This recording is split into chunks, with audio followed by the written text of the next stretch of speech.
Going back to 80. So what'd you say? You said it's going back to 180? No, it's going back to $80. 80? 80? 80. Why is it going back to 80? That crystal ball. Inflation, geopolitical concerns, no economic moat. Capital expenditures are too high. Recurring debt cycles with the real estate too high. Profit margins not like if people just go through the reports. So if I look at a report, the only thing I want to look at is gross revenue and net profit. And what is that ratio? Tune in the assets of a liability. If you look at what assets they have under management, every company is a hedge fund. Some companies just burn through more capital than others. Here's a novel idea. The companies that make money and keep the most in-house, their stock should go up the most. That's why I told you 2020. Man, the bad companies, Tony Kukoc could have got MVP in 2020. It was Balco. Everybody was hitting 80 home runs. Now we have to see, okay, now we playing hardball. No easy fouls, no free throws. You either get a buck. Now it's prison ball in the market. You have to actually put up results to get great games. Yeah. Now you get to see who actually can produce. And that's why I don't like companies that have a hell of a lot of debt. There is no company that has went bankrupt having zero debt and high profit margins. It's a whole graveyard full of companies that have been taken over, which what Elon is doing is a move out of Carl Icahn's book. Brilliant. Much nicer version, right?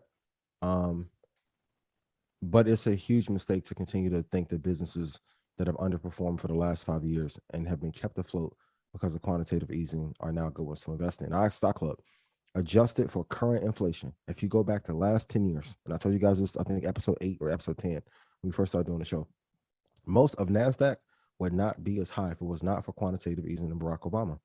We talked about it before. Rashad brought it up. Man, before quantitative easing, NASDAQ was dead for 10 years. A lot of it had to do with Microsoft and Ballmer.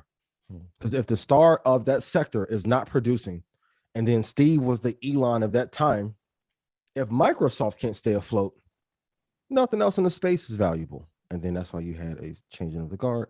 Tim Cook, more mellow, more analytical.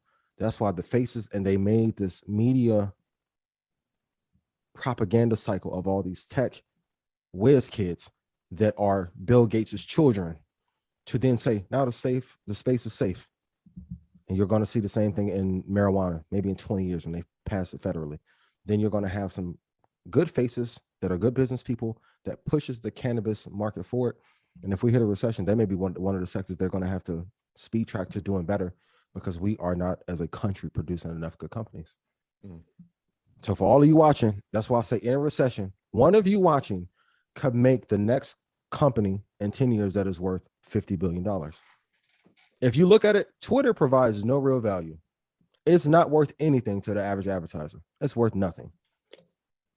Snap, more valuable. TikTok, more valuable. Facebook, Instagram, more valuable. LinkedIn, more valuable. America is not creating enough great companies.